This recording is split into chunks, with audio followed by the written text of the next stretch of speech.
You found it. Your home for the best content on your favorite team, the Fighting Tigers of LSU. Do us a favor. Subscribe to the channel. Leave your comments below. Be sure to smash that like button.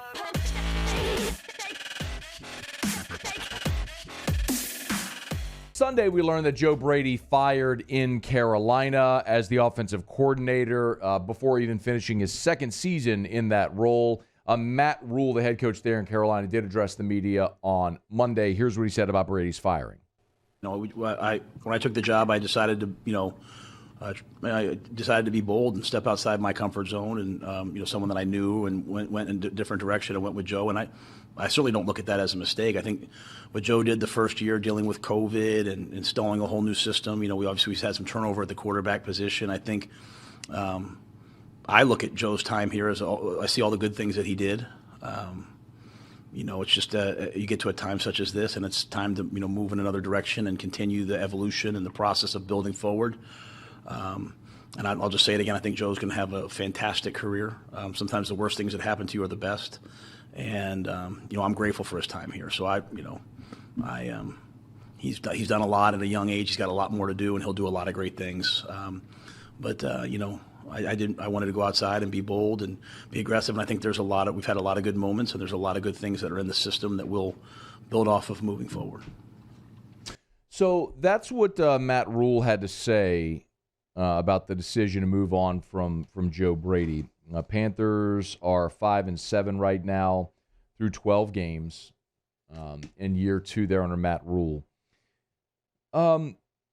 A lot of people, when they saw that news on Sunday, immediately jumped to the conclusion that LSU should bring Joe Brady back.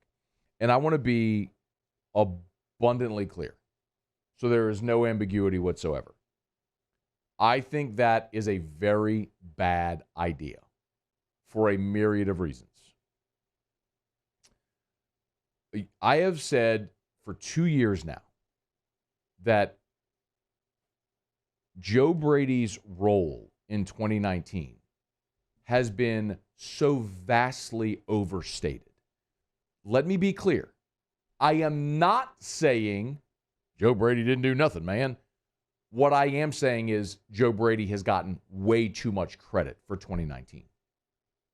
2019 was a nearly perfect compilation of a generational quarterback. NFL wide receivers all over the field.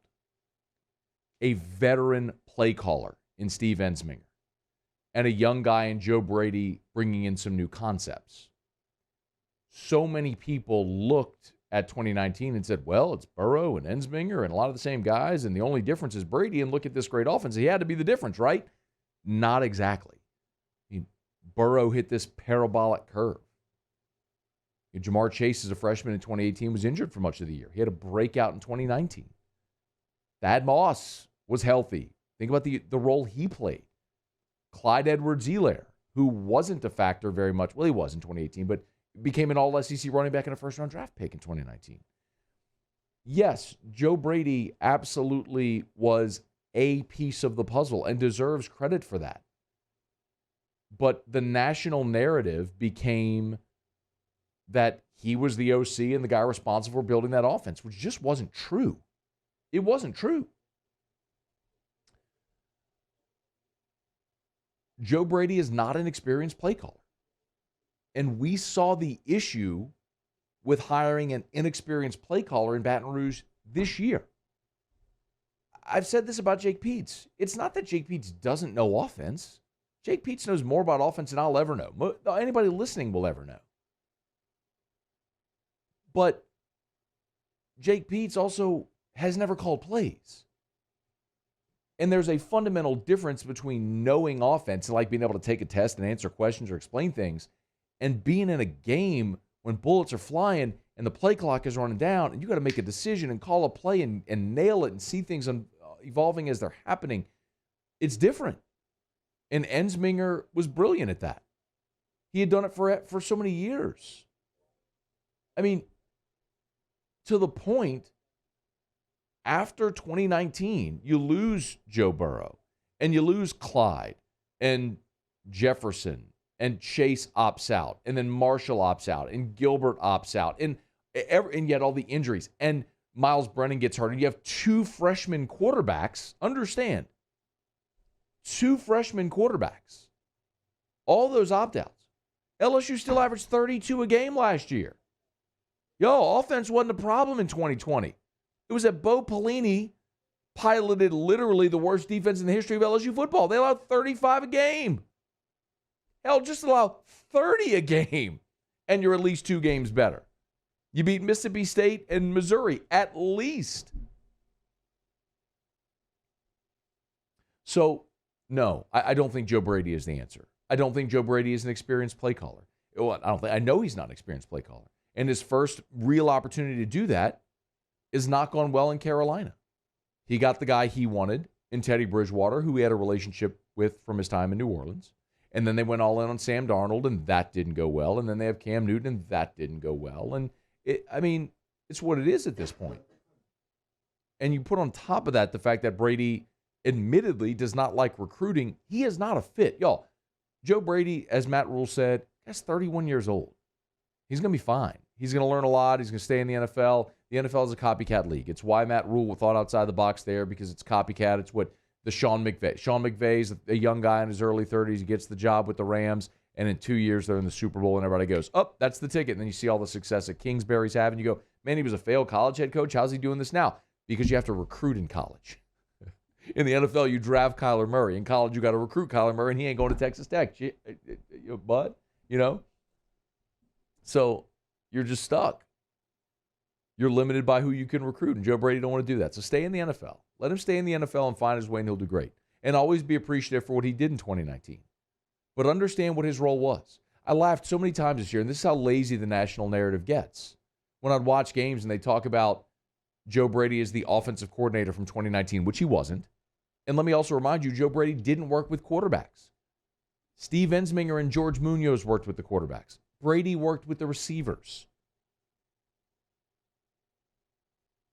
And the other thing is, when you'd watch games this year, how many people lost their minds, melted, when they heard that DJ Mangus was the third down play caller? Y'all heard this, right? You heard this year. That Peets would call them, Mangus was sitting next to him and called the play on third down. Y'all, I've told you for 2 years, that's how they functioned in 2019. Ensminger was the play caller. Brady sat next to him. Brady could make a suggestion for a play on third down that Ensminger could use or call his own. That's exactly what they did in 2019. It just worked really well. Those two had synergy together. And Steve Ensminger is the guy. In all my years of covering this sport and all the different coaches that I've covered, by a mile, Steve Ensminger is the least egotistical coach in an ego-driven business. I'm not saying ego is a bad thing. I'm just saying these dudes are all alphas and they all want their name and lights. Steve Ensminger don't care. He'd rather not do an interview. He'd rather not be talked about. He just wants to coach ball. So I don't think it bothered Steve at all that Joe Brady got credit and he was the one mentioned and yada, yada, yada. Steve just wanted to get paid. And I respect that tremendously. But as time has gone on, we have overvalued Brady's role in 2019 and undervalued Ensminger's role. They both had a role. Don't misunderstand me. They both had a role. And Burrow had a massive role, and all the players on that team. But Ed Orgeron consistently calling it the Joe Brady offense has only fed into that narrative, which is incorrect. Did Brady bring concepts? Yes. Ensminger called the plays, and you had an NFL team playing against college defenses that performed it to perfection. And it was all symbiotic, and it worked beautifully. But no, I don't want Joe Brady back. I want an experienced play caller at the college level who can recruit and who can develop quarterbacks and build this offense even further. Now, who is that? I've shared with you some of the names that I've heard. Chip Long is one of the first names people mentioned. Chip Long had been with Brian Kelly up at Notre Dame. They scored a lot of points when he was there, but they struggled in big games. So Brian Kelly moved in a different direction. Well, Chip Long, if you didn't see it over the weekend, took the job as Georgia Tech's offensive coordinator. So he's not going to be in Baton Rouge. The other two names I've heard primarily are Jeff Lebby and Kendall Briles. Jeff Lebby's the Ole Miss offensive coordinator. Kendall Briles is the Arkansas offensive coordinator. Lebby's making $1.2 million. Briles is making $975,000. There's also a report today that newly hired Oklahoma head coach Brent Venables wants to bring Jeff Lebby to Norman with him. So if you're Brian Kelly and that's your guy, you better make a decision real quick and open up that checkbook because it's going to cost you to get him. And you may not have him long because he's going to be a head coach sooner than later. Just a couple worth keeping an eye on as we move closer to that decision as Brian Kelly tries to finish off this staff. But no, it should not be Joe Brady. Thank him for his role in 2019, but let that be what it is and exist in a vacuum all by itself. And let Joe Brady go on and do what he's going to do in the coming days. Hey, thanks so much for watching. Please leave your comments. I love to interact. And be sure to hit the red subscribe button below.